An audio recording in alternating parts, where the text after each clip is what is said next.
today we're going to do some median nerve flossing in a standing position. This is something you can do throughout the day, which is a great thing if you're having low tension. So I'm going to show you how to do it. So first you're going to have your elbow kind of in line with that shoulder. We're going to bring our fingers right in line with our sternum here, keeping that nice and tall through there. And then I'm going to flip my hand like so, kind of reaching out with my palm and my fingers, tilting my head away until I feel that point of tension or replication of my symptoms. Then I'm going to slowly tilt my head towards the side that I'm working on, and then I'm going to slowly bring it on back to center. And then you can just go through this and repeat as needed, probably like 5 or 10 reps.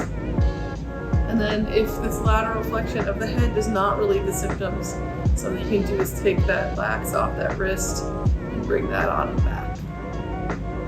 Thank you.